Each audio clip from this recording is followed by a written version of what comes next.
Late in the night of February 25th, 2015, Susan Jacobson fatally shot her live-in boyfriend Marvin in the head while he was lying in bed.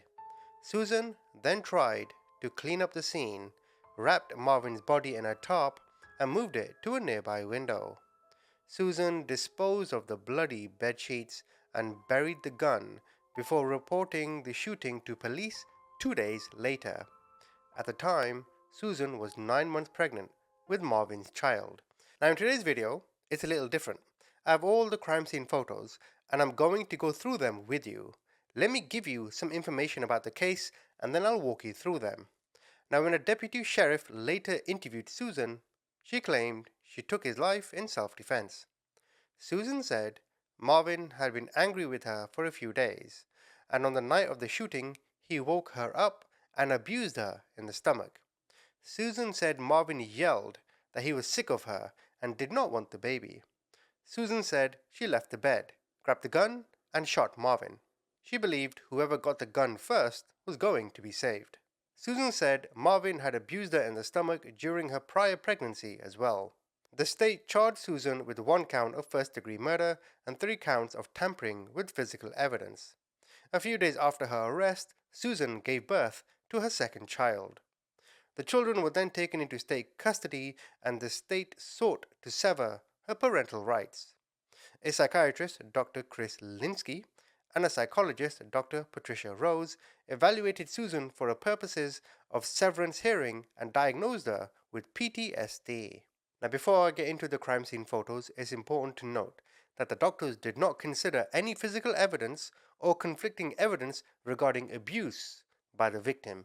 So this claim that she shot him in self-defense, well, it was kind of ambiguous. Now, I'm going to go through the crime scene photos with you. Keep in mind, all images of the body have been deleted. So, as you can see, this is outside the house, and this is the driveway. I mean, I know you can see dust over here. That's not snow, right? Am I correct? Okay. So let's move on now to the next image. So this is just the letterbox outside the house. This is another image of the driveway. Again, more images of the driveway. Maybe the police took these to see what the tire tracks are like so they can determine how long it was till a car came in and went out. Again, more outside the house. Again, outside the house. More outside the house. Keep in mind, this did take place in Arizona. This is a trailer that's outside the house. More images of the trailer. So this is the back part of the house itself. I think this here may be, what is that, a little barbecue? No, maybe a storage space.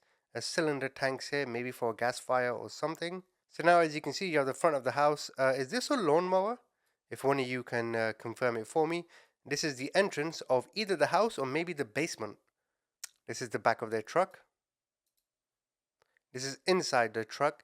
I'm assuming the police inspected it to see if there's any blood or any evidence. So this is an outside view of the bedroom itself. As you can see here, you see that little cut in the duvet.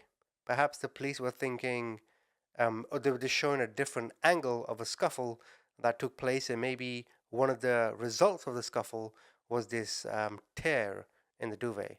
This is an outside view of the house. Seems like the backyard. Now, that may look like snow falling. I think it's just dirt on the camera. Am I correct? Again, another view outside the house. I guess that is a barbecue, and what I said earlier was completely wrong. Or maybe it's like the side patio or something. Maybe the garden. This is another view of the house, and yeah, I mean, even though that looks like the stars have come down from the sky, the camera's obviously dirty at this point. Quite a big yard, to be fair. Side view of the house. This seems to be a back fence. Maybe it's connected to another house, or maybe the highway or something. That seems to be a back door. Another entrance into the house. Another side view of the house. So this is inside the house. Could be a bedroom. Another view of a room in the house. As you can see over here, that is a kid's trolley. I don't know what the American word for it is, but either way, it's like a little, you put the kid inside it and it supports the kid as the kid is walking. I forgot what it's called. This is another view inside what seems to be the same bedroom. At first, that goat you see in the middle, I thought it was real, but obviously it's a statue of some kind. So it seems like the more you look into it, this is obviously a storage room. Maybe it's another room in the basement or something. But having two mattresses in there, a vacuum, the yellow one in the middle there, different animals on either side, statues, of course. Very much a storage room. Yeah, different angle, all storage here. I guess this looks like most storage in different homes. I don't have this kind of storage in my place. It's not big enough. Jesus Christ, how many animals do you have, or fake animals do you have in one room? Another view of the trailer. Jesus, this wipe your camera, son. Unless it's reflections or something, I don't know. That seems to be maybe the basement garage entrance. I'm not too sure. Another view side of the house. Is that a trash can or something? Huge if it is. So inside the trash can, you got two bags. This is obviously important in case like trash cans are huge for any evidence collecting.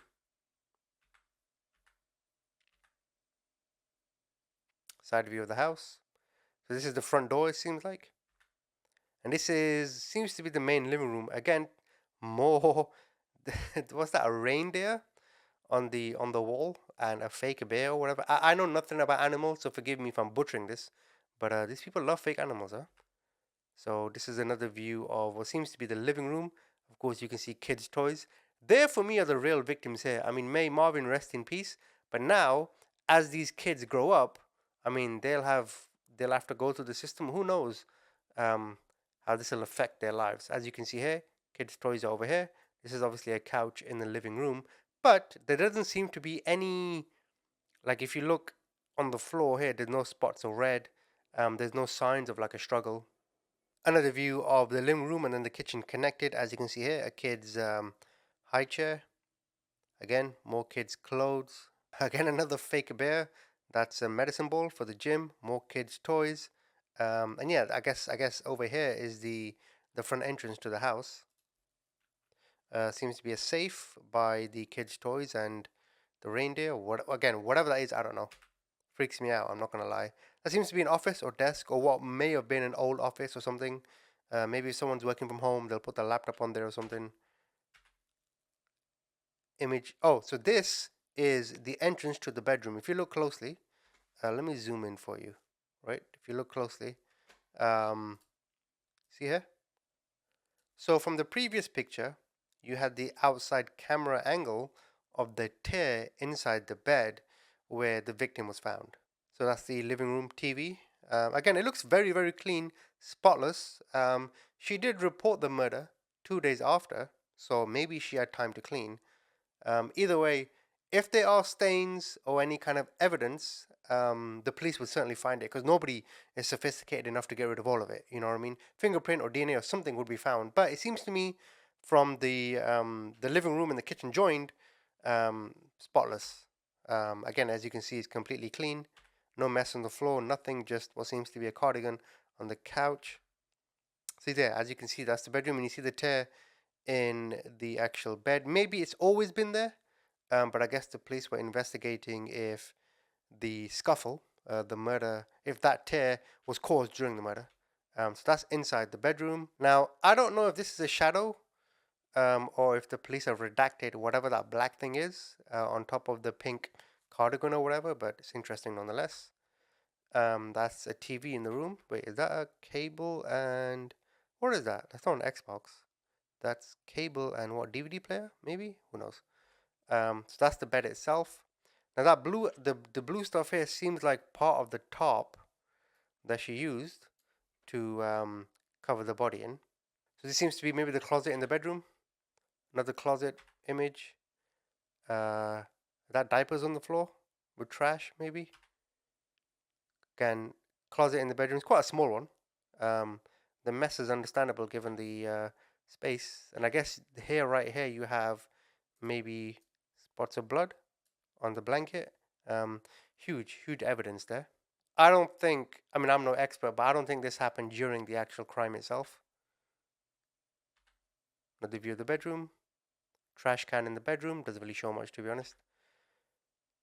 Well, considering this bedroom was a crime scene, she did a great job cleaning it. I mean, it is completely spotless. You notice the Robitussin? Even the bathroom, completely spotless.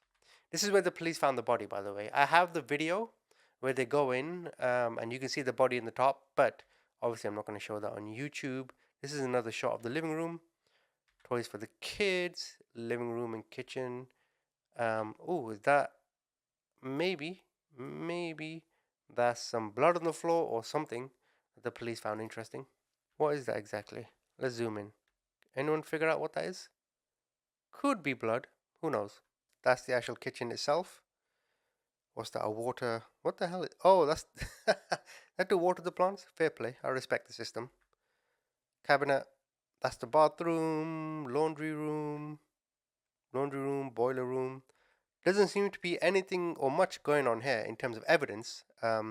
Although collecting clothes, as you can see there, that seems to be mud from the outside. Ooh, and is that a piece of blood? That's a key piece of evidence. Right there. Good look, officer. Fair play. Again, more cats on the walls. Wow. Cat Puccino. So this is, again, the storage space. Marks on the floor. Again, it could be blood. But I reiterate, considering this was all a crime scene 2 days prior, the way she's cleaned. Ooh, no, I see that. Is that an old ticket maybe? I don't think she's going anywhere. But the way she's cleaned the house, fair enough. And I doubt she would have hired someone, because then they would have gone to the police themselves. Bathroom looks spotless. Okay, here's a question for you, right? Have a look at that bathroom. If someone was to randomly go to your house, what are the chances, and you don't know they're coming over, right? What are the chances that your bathroom is going to be completely spotless like this? Let me tell you, mine ain't. As men, we are grimy. Mine is not going to be this spotless. Look at it. Crystal clean. Outside view of the house. I think that is the basement. Yes, this must be the basement. Or, yeah, this is the basement. I'm guessing, or maybe this is the kids' lodge. I don't know. Oh, this must be the kids' bedrooms. Forgive me. I believe I do have an image of the basement coming. I'm not sure. But again, these are kids' bedrooms. Very nice. Very, neat. Very clean. Again, is it always like this? Who knows? Or did she clean all of this? That seems to be a wire outside. Maybe from like a kid's car seat or something. Okay, this is what I was referring to. Not a basement, but the garage. So that's a car over there. Seems like Marvin was a car guy for sure. I respect that. What's that? A Mustang maybe? I don't know. I don't know my American cars at all. Uh, all of that seems to be Marvin's stuff in the garage. Another view of the kitchen, or maybe that's in the garage or the basement. Yeah, because it seems to be a different kitchen to or maybe that was the basement. Maybe this is the garage. Again, forgive me. I'm not used to American home layouts. I mean, I live in America. I have an apartment, but as most of you know, a lot of the homes in America are different because it's so big. That seems to be a kid's bed. Another kid's bed. There's blood over there. Interesting. More blood over there, as you can see. So this must have been the crime scene prior to when they cleaned it. Again, spots of blood. So you see this area here. When I viewed the image or the video of them finding the body, it was found over here. Obviously, at this point, the body's been removed, but this is where it was found. The blue top, this piece of paper was like wrapped around over here. Obviously, they've removed the body, but this is where it was found. That's the bed covered in the top that she used on the victim. Again, the bathroom, spotless. You know, nobody. Ooh, now I don't think that's blood. Is that hair? Right? It could be blood. I'm not too sure. Let's zoom in. Let me show you. Oh, it could be hair. Could be rust. Could be blood. It's definitely rust. There's definitely some rust there. This is now I have no idea what this is. Right? Obviously, that's tweezers. That could be nails bitten off from the fingers. I know because I always bite my nails. But either way, I'm not gonna lie. That is disgusting. Whatever that is. Again, another animal in the house. A fake one. Kids' room, it seems like. Another image of the kids' room. This is another office in there, it seems like. Um, Probably Marvin's. Uh, More of the laundry. Another image of the side of the house. Another image of the letterbox. So I guess this is the next day um, outside. So that's what it looks like during the day. And this seems to be a panoramic view of. Wait, is that the entire house? Like they have different corners of the house, so to speak. If it is, fair play. That's not a bad house. Or the space they have is impressive. Another view side of the house. That's their view of their trailer during the day. What's that, a toilet or a shed? Now, Susan claimed that she was being abused by Marvin, and when Susan was in the hospital, she showed them this. That's her leg. That's a bruise she claims Marvin did. And that's another image of the bruise, which the police have measured. And that was her in the hospital bed. Um, I don't know if this was self-defense. I have no idea why she did it. I mean, the information on this case is so rare. I even asked for the police report. I didn't get it. I mean, they sent me all these crime scene photos, but the police report, who knows? Um, but this is an indication that maybe what she was saying was correct. But as I said, the psychiatrist did not take it into consideration. So, to conclude on this case, it seemed like she was sentenced to life. I managed to find her in the Arizona Department of Corrections. So, as you can see here, female, 61 inches in height, eye color blue, Caucasian. Um, she was admitted in November 2016. She received natural life. So, it seems to me that the police and the judge did not buy her self defense story. And as I said, my heart goes out to the kids because now their mother's in jail, their father is gone. Oh well, he was a living boyfriend, he wasn't the father, but either way, they are alone. So she was sentenced to life. Comment, tell me what you think.